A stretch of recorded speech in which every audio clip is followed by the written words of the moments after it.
میں اور حمزہ ضلع کے عابد آباد کے روپڑ نامی علاقے کے ایک مدرسے کے طالب علم تھے۔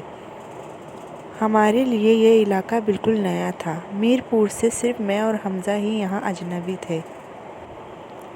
باقی تمام طلبہ مقامی تھے۔ قاری صاحب نے مدرسے کے ایک گوشے میں ہمیں ایک کمرے کی جگہ دے دی تھی۔ یہ پہاڑی علاقہ تھا۔ پہاڑوں پر اونچے نیچے اور گھنے گھنے درخت تھے۔ قریب ہی ایک گھنا جنگل تھا۔ ہم نے سن رکھا تھا کہ یہاں راتوں کو اکثر ریچھ اور ببر شیر نکل کر آبادی کا رخ کرتے ہیں، اس لیے میں اور حمزہ زیادہ باہر نہیں نکلتے تھے۔ اور رات کو تو بالکل بھی نہیں۔ ایک دن رات 11 بجے کا وقت تھا۔ میں اور حمزہ کمرے میں بیٹھے اخبار کا مطالعہ کر رہے تھے۔ دو آدم خوروں کی علاقائی قبرستان میں ایک قبر کھودنے کی آواز سنائی دے رہی تھی۔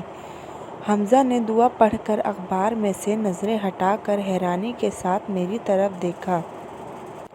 اس سے پہلے کہ میں کچھ بولتا، اچانک ہمیں ایک زوردار آواز سنائی دی، جیسے کسی ٹین کی چادر پر کسی نے اوپر سے چھلانگ لگائی ہو۔ ہم دونوں بہت گھبرا گئے تھے۔ یہ کیسی آواز تھی؟ حمزہ نے سہمتے ہوئے مجھ سے پوچھا۔ پتہ نہیں، میں نے جواب دیا۔ کوئی ریچھ یا ببر شیر وغیرہ تو نہیں آ ٹپکا؟ کہیں یہ آدم خور تو نہیں ہیں؟ ڈر کے مارے حمزہ کی زبان لڑکھڑا گئی اور زور زور سے ورد شروع کر دیا۔ جل تو جلال تو، صاحب کمال تو، آئی بلا کو ٹال تو۔ کوئی نہیں ہے، ڈرو مت۔ میں نے حمزہ کی ہمت بڑھانے کی کوشش کی اور کہا، کوئی بلی ہوگی جس نے باورچی خانے کی چھت پر چھلانگ لگائی ہوگی۔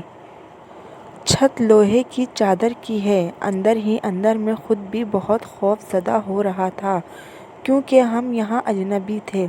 اب ہماری سمجھ میں کچھ نہیں آ رہا تھا کہ آخر ہم کریں تو کیا کریں۔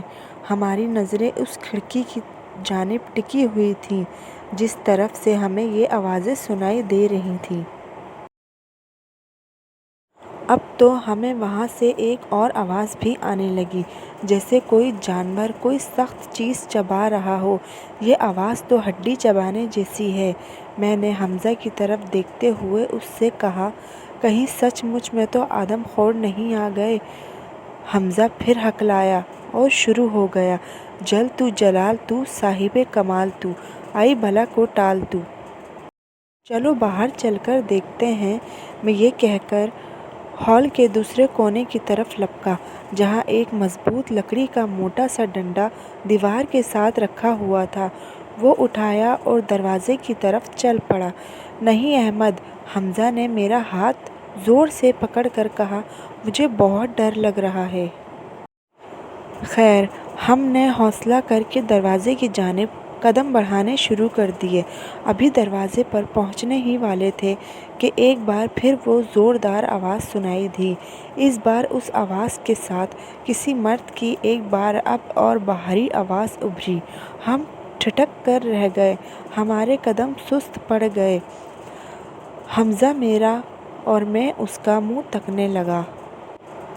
آج تو ہم بہت برے پھنسے ہیں، میں نے کہا، اور پھر میں اوپر دیکھتے ہوئے دل ہی دل میں بڑبڑایا، یا اللہ، اب ہم کیا کریں؟ حمزہ کی زبان پہ وہی ورد اب تک جاری تھا، جل تو جلال تو، آئی بلا کو ٹال تو۔ ارے حمزہ! ایک بار پھر وہ مردانہ بھاری بھرکم آواز ابھری۔ اس دفعہ تو اس نے حمزہ کا نام بھی لیا۔ یہ سن کر ہم دہل گئے۔ اس نے میرا نام پکارا ہے؟ حمزہ نے ڈر کے مارے مجھ سے چپکتے ہوئے کہا۔ احمد، مجھے بہت ڈر لگ رہا ہے۔ حمزہ کے چہرے پر ہوائیاں اڑ رہی تھیں۔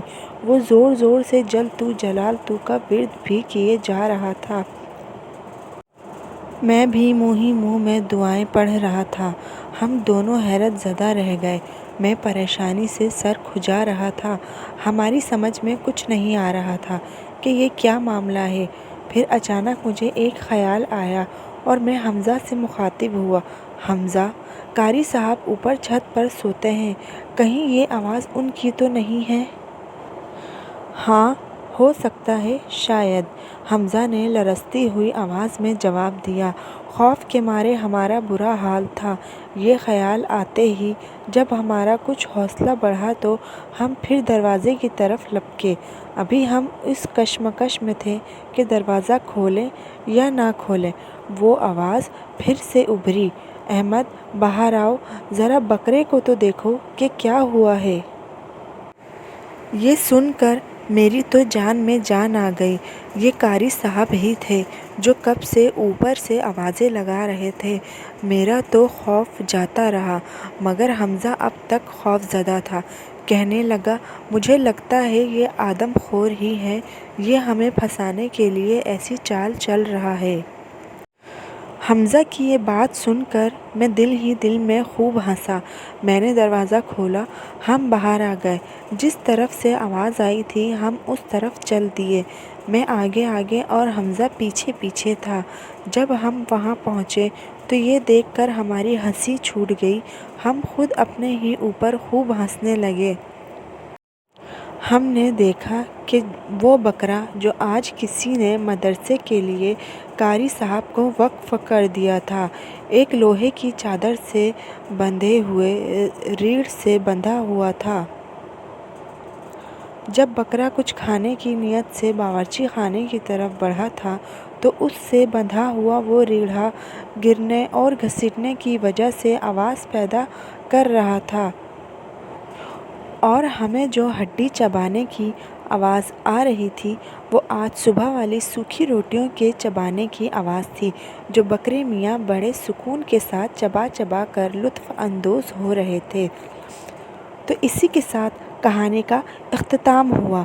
دوستو، اگر ہماری کہانی اور ہماری ویڈیو آپ لوگوں کو اچھی لگی ہو تو چینل کو سبسکرائب کریں اور ویڈیو کو لائک کریں، اور ہو سکے تو شیئر بھی کر دیں۔ شکریہ۔ اللہ حافظ۔